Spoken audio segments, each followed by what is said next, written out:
If you want this review, make some noise. Want this review, make some noise. Want this review, make some noise. Want this review, make some noise.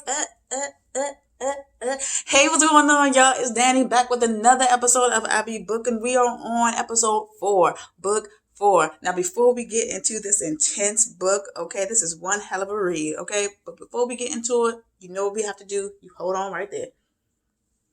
Boom. Okay, we got to get it together here, okay?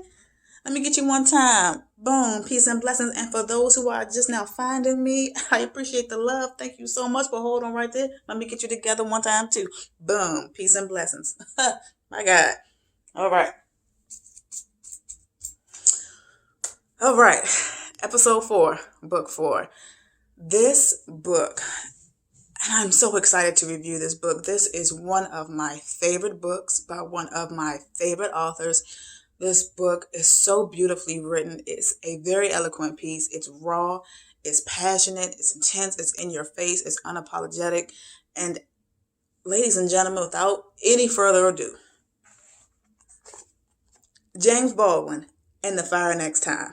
Now, this book was written in 1963, but it could have easily been written today, which speaks to the times and conditions in which we are living in. So let me break this book down and tell you why it is one of my favorites and tell you what this book is really all about. All right, so let's get into it.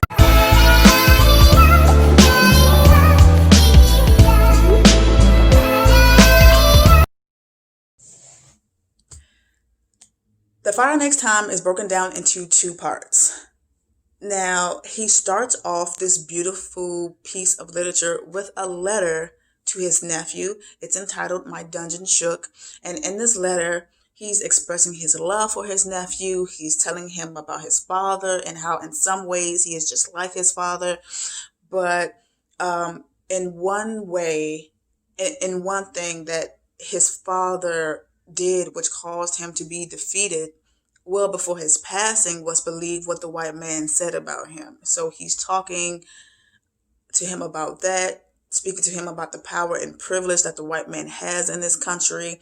And he knows the conditions and circumstances that he was born into and how tough it is being born Black in this country. And what I really love is this one sentence. Well, the whole book is fantastic, but I really love this sentence here. He says, but it is not permissible that the authors of devastation should also be innocent. It is the innocence which constitutes the crime. So he talks about these innocent and well-meaning people put you in conditions intended for you to fail, and that the details and symbols in this life have been constructed deliberately so that you believe what the white man says about you. So he is telling him that it will undoubtedly be hard for you in this life for no other reason than the color of your skin. So although he's expressing this to him, this letter is also an encouragement letter. He's letting him know that yes, it will be hard, but do not be afraid. You are not inferior. You are not destined to fail no matter what the white man places before you. You are not destined to fail, because in this loveless world, in this hard, cruel world, you are loved. You were born into love.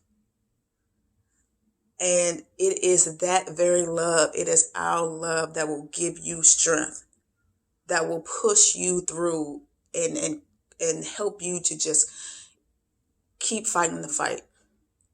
I love how he started off this book. Now, in the second part of this book, it is of an autobiographical nature. He's talking about his life growing up in Harlem, how he's seen his friends around him turn to drugs and alcohol. And James was dealing with his own internal struggles, and it was those struggles that pushed him towards the church.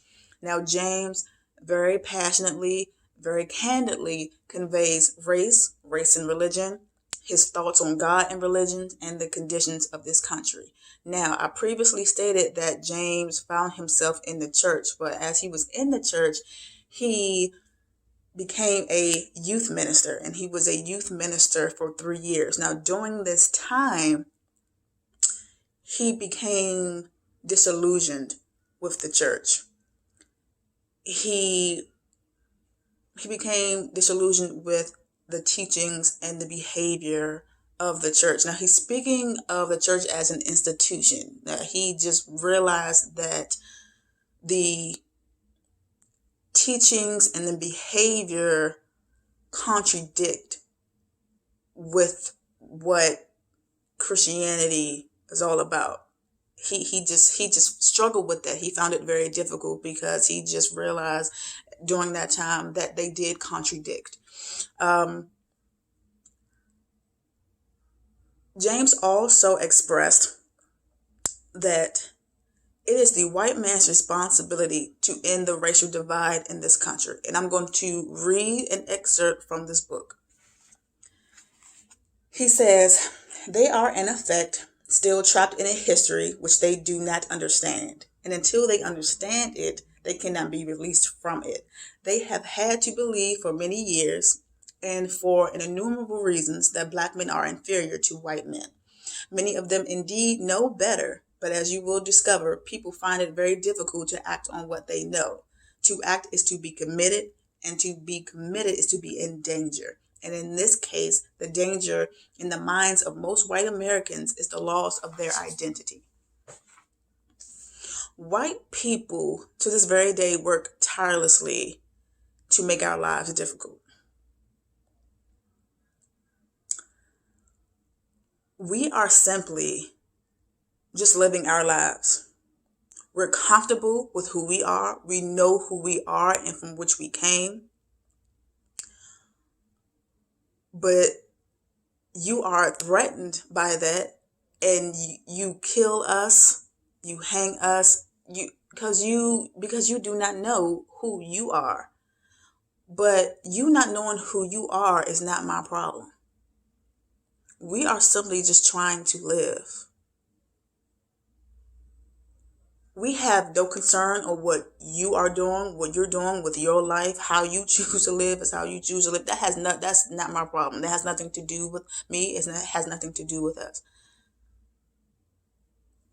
But what needs to happen is that white people really need to sit down, find out who they are, really face the fact and face the truth that you have undermined, lied, slithered, schemed, obliterated, and forced yourself into a position of power in this country.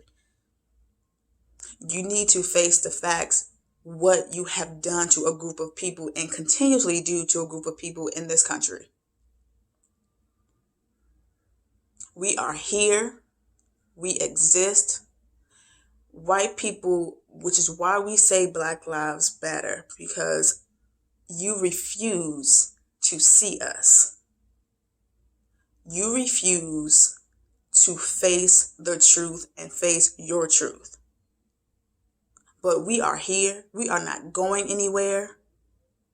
And that is what James is saying in this book. He expresses so much more in this book, which is why it is one of my all-time favorite reads. But that is just what he is expressing in this book. And in essence, he's talking about what has happened, what needs to happen, and what will happen. Which, if you look around today, it is happening. And he closes off this beautiful piece with the biblical prophecy, and God gave Noah the rainbow sign. No more water, the fire next time.